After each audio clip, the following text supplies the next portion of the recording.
Okay, I think we are now live. Hello, Starseeds, and welcome to Magic Monday. I know we're at the tail end of it. I had a little bit of trouble getting myself set up, but because I think that's the moon and that's the astrology. That's the way things are going these days. So I'm so happy to be doing Magic Monday. This is going to be a very special episode because we're going to be doing a neuro-linguistic astrology chart reading for Miss Aaliyah live. And Aaliyah died 22 years ago, a couple days ago, on the 25th of August, 22 years ago on 2001. And she was 22 when she passed, and so 22 years have passed as well. And she holds a very special place in my heart because the very first dance performance I ever did with my best friends Rachel, Jen, and Laura for our school was to "Are You That Somebody" by Aaliyah with the baby in the background and Timbaland. And I have since relearned about Aaliyah, and I actually came to note that her death came.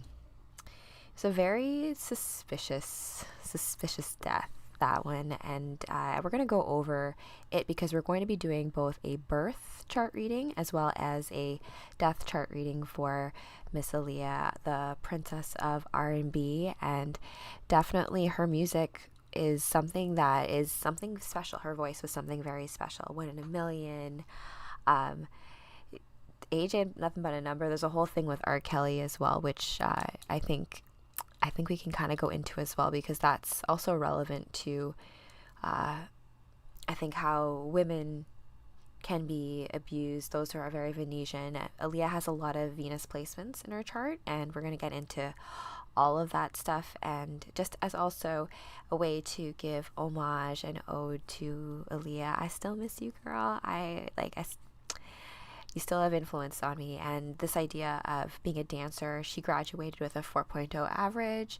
She's just this idea of striving for artistic expression, but also this level of having a framework around it so that it's something that is tangible and something that can be received. And I relate this to the comic book that I am creating right now, The Dragon Warriors. And this is where this all ties together, because when I went to Winnipeg to go retrieve the original manuscript, which I wrote when I was 14 in 1999, before 9/11. It's so strange how this all kind of goes together, because Aaliyah died 2 weeks before 9/11 happened, and the timing of her death, it's just so ominous what happened. And so we're going to go over her birth, her grand trine, her talent, the beauty that was her life, and the spirit that she is, and her time of transition, and if there's any clues that this can give us in terms of how we can help us navigate this crazy reality that we find ourselves in right now. So without further ado, let's get into the presentation. Okay, Starseeds, as you can see, I have a very video game 8-bit Neurolinguistic Astrology live, a birth and death chart reading for Miss Aaliyah, because the way that my lens is when it comes to this reality that we're in is that it's much like a video game, and there's a main quest where it comes to, protecting our loved ones and our home and our land and all of the good things in life and the organic. And there's also the shadow side that we have to navigate within ourselves, but also on a larger scheme, understanding what the main mission is for all of us as a human family, and then all these distracting side quests that can kind of get in the way. And I think that there are certain incarnations or certain lives that are lived that give us intel in our own stories as we live them out to get empowerment to really see what is happening, what is really going on as we navigate through everything. So let's get into each of the readings. I find that astrology is a great way. I was teased Kevin, it's like, I'm Miss Cleo for your free reading, but it's not like that. It's more like looking at the stars and the clues that those stars and those planetary bodies that those luminaries give you to navigate where we are in space time and where we are in the grand opera, where we are in the story. So that's really how I look at astrology, the stories behind the sacred stories of the stars. So let's go into the agenda just so that we keep ourselves organized, because I can just go on tangents and be like, what was I talking about? And which is why I even with my show, the Truth, Beauty, Freedom, and Love show with my guests, we try to keep to an agenda so that we don't end up talking for like 3 hours, which we could do. All right, so the agenda, we have, who is Aaliyah? I'm sure that you youngsters out there don't really know who Aaliyah is. She's like before Beyonce. She is before everything. And that dance video, I'm going to relearn it tomorrow, and I'm going to hopefully do it in front of the TV. Like, it's like you'll see. So who is Aaliyah, and this whole storyline behind how she's affected me as a dancer, how she's affected me as an artist, as well as the importance of music as it comes to realities and reality building and world building. And then we're going to get into a birth chart reading of Aaliyah, and then a death chart reading of Aaliyah's. And then we're going to go into some conclusions and theories that I have about what happened in the music industry and what has kind of come out as a result of this being 22 years ago. And we're coming up to, I guess, a 22-year anniversary of 9/11 as well. Okay, so let's get into the story. I'm going to go into out of the screen so I can talk to you guys personally. So Aaliyah, I have a magazine. I'll probably cut it into the edit that I re-share. But this magazine talked about Aaliyah's death, and it never occurred to me as I was going through it, like when Aaliyah had passed when I would have been 14. So this is all interestingly synchronistically tied together, because I wrote the original Dragon Warriors Book 1, The Battle for Mount Olympus, in 1999 when I was 14. And so Aaliyah also died at this time in August of 2001, before the two towers fell.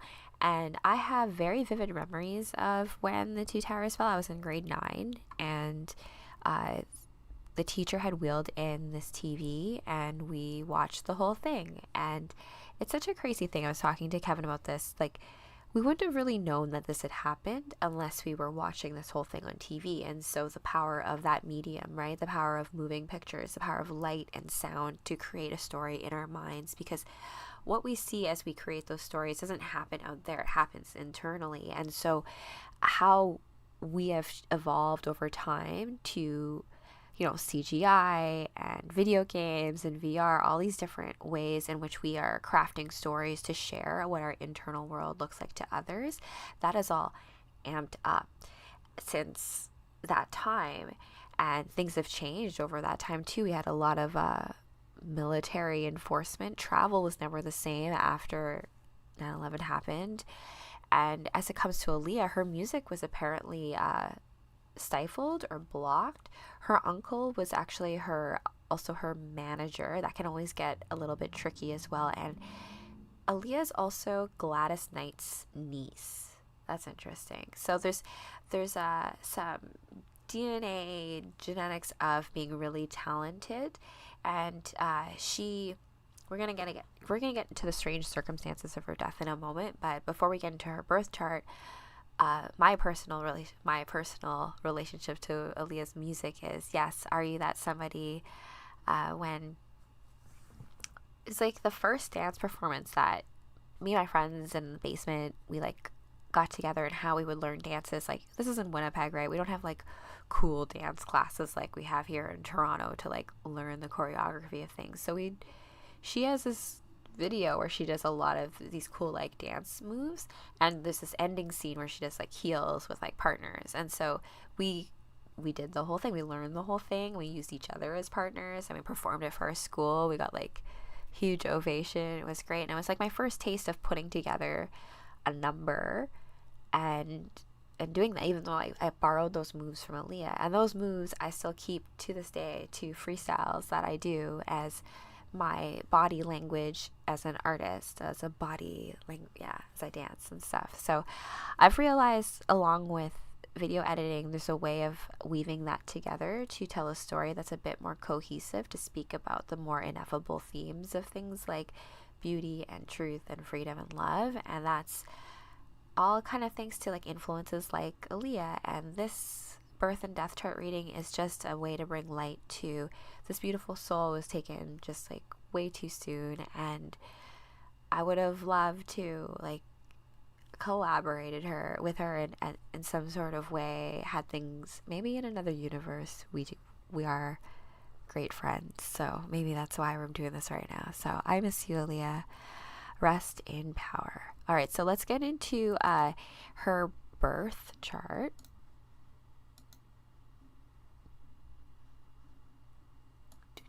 Okay. I'm trying this new way of doing the presentation, which keeps the animations, but sometimes it complicates things. Okay, guys. So, Aaliyah's birth chart.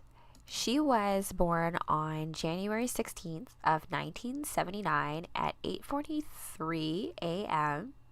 in Brooklyn, New York. So if we take a look at her chart right here, she is a Capricorn, and she graduated with a 4.0 GPA. She was super smart, so you wouldn't think that from being, being really pretty. And she started her music career when she was like 14. But there's all this crazy stuff with her and R. Kelly, which is super suspect. And I think that she was probably in a very abusive relationship with him, and she's very classy. She never spoke about it, but we're going to look at that as well, I think, in the post edit, just about what she probably had gone through in her life, even though she was very talented and she was poised to become this huge superstar. To me, she was already a huge superstar, but to some, she was still like a bit unknown. She's like the R&B princess. And I haven't listened to R&B in a very long time. I'll listen to the old school stuff. So yes, her sun right here in Capricorn, and Capricorn comes with it hustle. And as I said, 4.0 GPA, super smart, willing to do whatever it takes. She works really hard at what she does. As well, she also has other things going on in Capricorn. She's got Mars, which is drive and force and power, also in the same sign as her sun. I have a similar placement, except in the sign of Taurus, where it's like your first your captain, which is like your sun, and then your first general, which is Mars, in the same area of energy. And so that comes with it, you're being able to express the elements of that sign a bit more. So in Capricorn, that's of course her drive and her ability to push forward is also elevated. Now there's also I'll get into that in just a moment with R. Kelly, but with Mercury here as well, communication being there, so a real ease in being able to communicate what her soul purpose is. So singing and being able to delve what her persona is through music, definitely something that she's kind of meant here to do. So also things to kind of look at here, we've got her moon is in Virgo, and so Virgo moons, my sister's a Virgo moon, perfectionist. Also very neat and tidy, like you really know how to get ish done. And also in Virgo we have Saturn, so there is a moon Saturn conjunction. We'll get to what that means a bit more in just a moment. We also have the North Node here, which is destiny, in the sign of Virgo. So this comes here with the North Node and Saturn, a bit of a karmic, oh my gosh, sorry, listenfully. We have a bit of a karmic relationship here. So the idea of your destiny, and then Saturn as this idea of karma and past debt, and something that's going to have to, like, there's a bit of like ominousness to this here. And Aaliyah actually had a dream. I need to find this video, but it was apparently on some German TV show. She had a dream before she died, essentially, about her being chased by someone, almost having like some sort of shadowy being like behind her in a dream. And then she felt like she was able to like fly free So take that as you will in terms of dream interpretation. The idea that she's being followed really intrigues me, because if we look at her chart here, she had a grand trine in earth signs. So Chiron, let's see here. Yeah, because Taurus, if we count Chiron in the grand trine, so like we have that in Taurus, then of course Capricorn, we have Mars and Mercury and the Sun. And then where's my other Virgo? Yes, the moon. So moon, sun, Chiron, all in earth signs, creating a grand trine. Grand trines typically are known as talent trines. And so from this perspective, yes, she was very talented. And we think of like earth mama stuff. If we think of the fact that we're in Virgo season right now, this is very accented, this earth energy, earth mama energy. And in my psychedelic experiences, I feel like all women have a natural connection to earth mama energy. These archetypes that have been solidified through stories of old, through generations, that each of us has the potential to, as women, to step into and fulfill for our greater human family, is kind of seated in Virgo. And also, Newt, I saw that Robert Phoenix, one of my astrologers that I watch, was talking about the Black Madonna and that whole idea. And I have my own frame or my own NLP about Black Madonna, because when I had my first DMT experience with Cavit, I saw Nut, the Egyptian goddess of the night, say to kill all my idols. And I didn't really understand what that meant until, I don't know, years later, until now, really. And how we have a lot of false idols that, you know, as human beings, I did this a lot, right? Like when I would do any kind of stage performance, I would try to embody someone else's performance that I liked. So then I'm like, okay, that's like my way of borrowing it, instead of kind of like looking inward and choosing from. And that's where I kind of go when I freestyle dance now. Like I reach out to all the other Rachels and all the other dimensions and pull that through.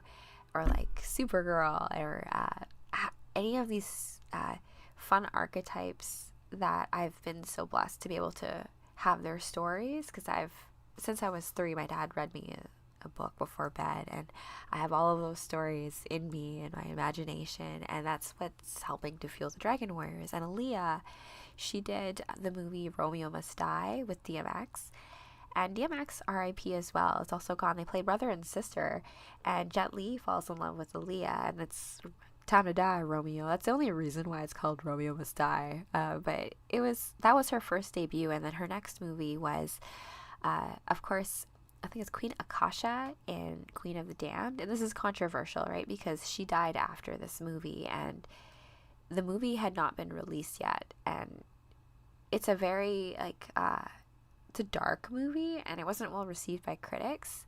But I think even more interesting, she was supposed to be in the Matrix sequels, but of course never happened, right? Because she died.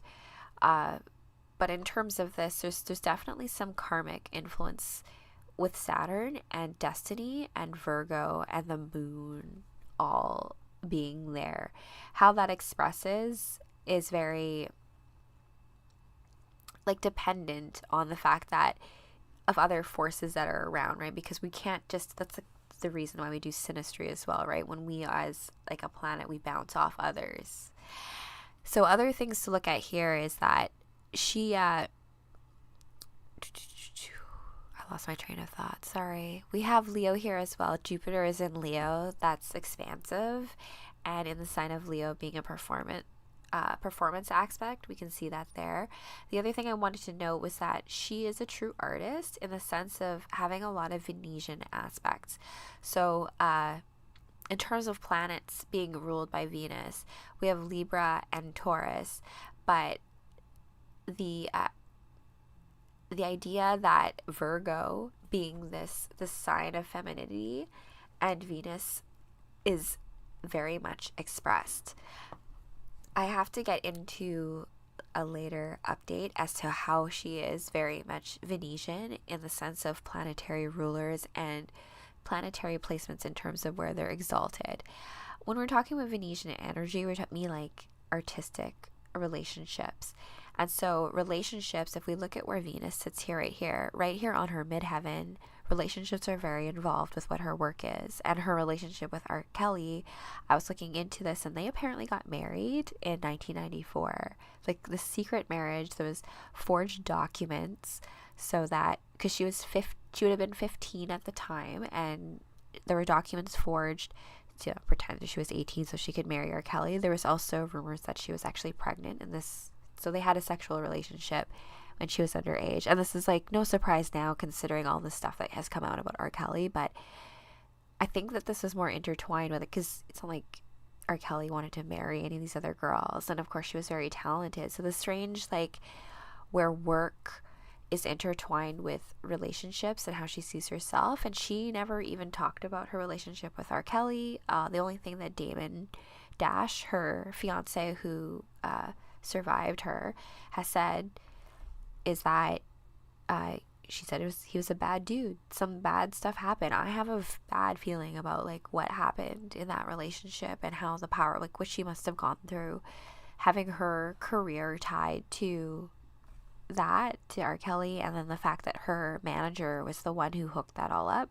So there's all these strange power dynamics in terms of men in her life that subvert like her real dreams of just wanting to perform, just wanting to act, just wanting to like live out her dreams, which is all tied up here in, you know, her relationships with like Neptune ruling dreams being there. Let's see here. Other things to note.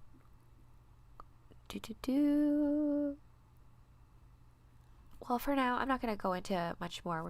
I don't want to go too late or be too long-winded. I will probably have a bit more of an article going into more depth the aspects in Aaliyah's birth chart, which probably give us insight into her life. But now we're going to go into her death chart. And I know the exact details of her death chart just because it was publicized. And the circumstances of her death are super sketchy. So she died on August 25th, 2001, 6:50 p.m. It would be 6:51 p.m.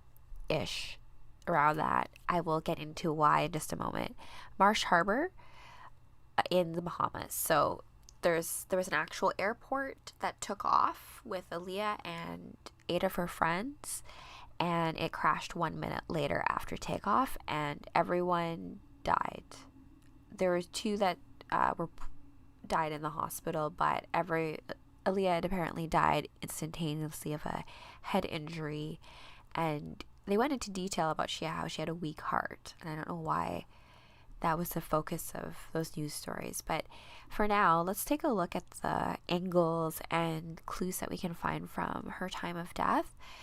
So she died, when we look at time of death, it lines up the rest of the chart, right? So that's where the housing system comes into play.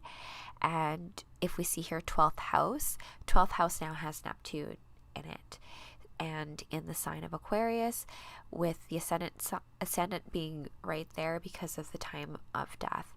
And then we have Chiron here as well, which is representative of past wounds from past lifetimes being resolved. So not sure what that means just yet. Other things to note here are the North Node is in Cancer, as well as in Gemini and Sagittarius, which I've said in previous conversations that they're like gates to this reality. That's my opinion. They're gates where like we traverse. So in other death charts, you will notice that there tends to be activity in Gemini or in Sagittarius around times of death. And you can see right here, look at this cusp. The midheaven and the moon are right on the last degrees of Scorpio into Sagittarius. So just where this little transitory point, we've got the moon, as well as, let's see here, the 10th house, 9th house. So a cusp, a transitory action at this point, as well as Pluto is making this really hard aspect to, oh wow. Yeah, Pluto is making a really hard aspect with Saturn So we have that gate open of Pluto, the ruler of the underworld, and Gemini with Saturn, ruler of karma and time and all of that. Oh man, I am so sorry, Aaliyah. It was said that she didn't even want to get on the plane. She was given sleeping pills by a friend. I don't know. And that plane, she had just filmed the video Rock the Boat. And I don't know why there was like a big rush for them to get back to Miami, but she didn't want to go. I think she thought it was sketchy. And, you know, your intuition, right?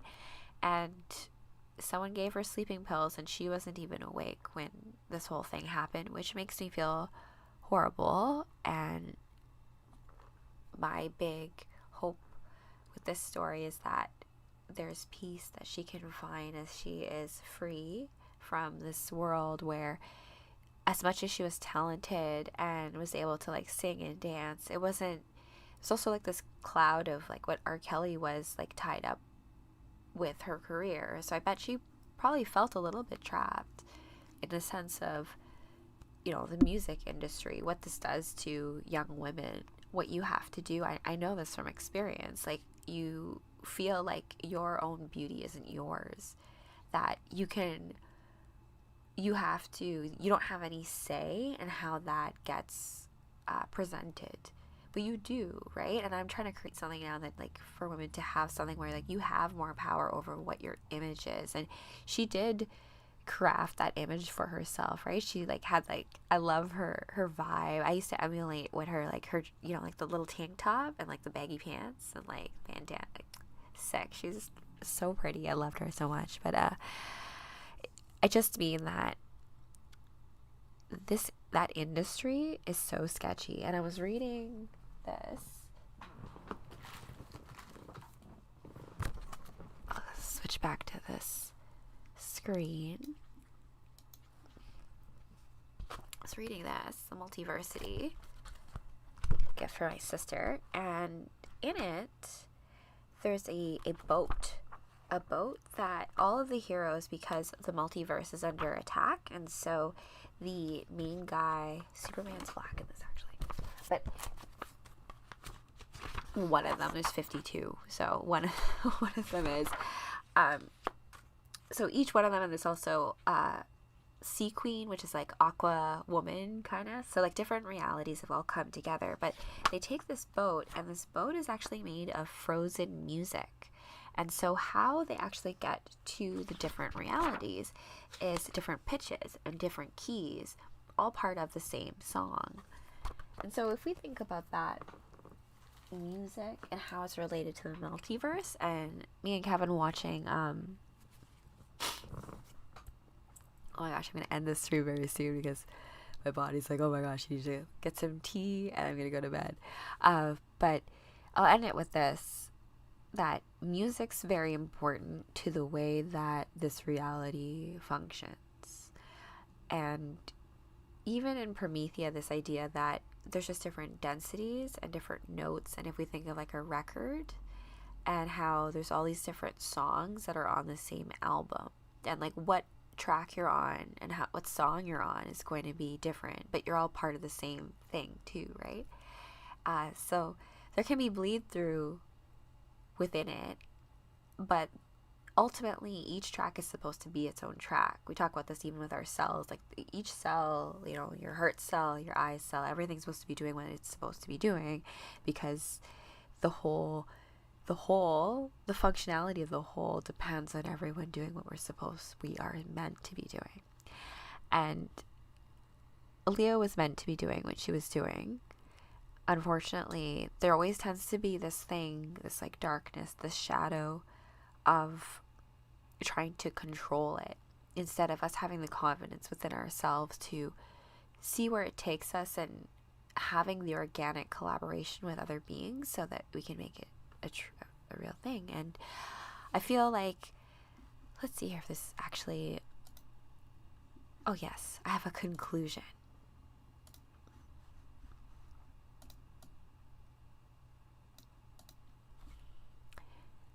We came here as beings to live out a specific storyline. What that is and how that comes to fruition in those that come into our lives that help that express is up to us to weave through and uncover and discover. And this is why I call my flavor of astrology neurolinguistic astrology, because it's about the stories that we tell ourselves, and we build our own NLP through movies, through books, through comic books, through these images of light and sound, which we use to power our own imagination. And our imagination, in turn, fuels creativity and creates as well. And it becomes this beautiful torus of creation. And I feel like Aaliyah didn't even get a chance. She would have been 44 now, and I'm 38. Like, it just, I feel like in another world right now. Like, her music's everywhere, and I feel like as I work on my movie, which is like kind of a musical as well, I'm going to incorporate some of her songs as a way to elevate it. And of course, like, yes, we're gonna have like copyright things that we're gonna have to fight and deal with, but that's part of working through what the new is, because like, what is copyright, and like, who gets to own creation, and what are the parameters around that? And I think as we look at even the writer's strike right now, like, all of that's really being relooked at. And hey, I'm all here for it. I don't have the answers necessarily, but we can look to the cosmos for clues, and that is really what I think astrology is really good for. So with that, Starseeds, I hope you enjoyed this evening's presentation of the birth and death chart reading for Miss Aaliyah, the princess of R&B. Rest in power, my sweet girl. For more neurolinguistic astrology, please find me on my website. I will drop a link in the description and the show notes below, and you can book a reading with me on Thursdays and Fridays. Fridays are very special because they're Venus Fridays, and they are pay what you can with a minimum donation of $13. So that's pretty special. I mean, it's also like based on time slots, but I will leave a link to that also in the description below. And so wherever you reside in the cosmos, my friends, I hope that you have a beautiful day, evening, lunchtime, siesta, wherever you are in the cosmos. Have a beautiful one. Goodbye.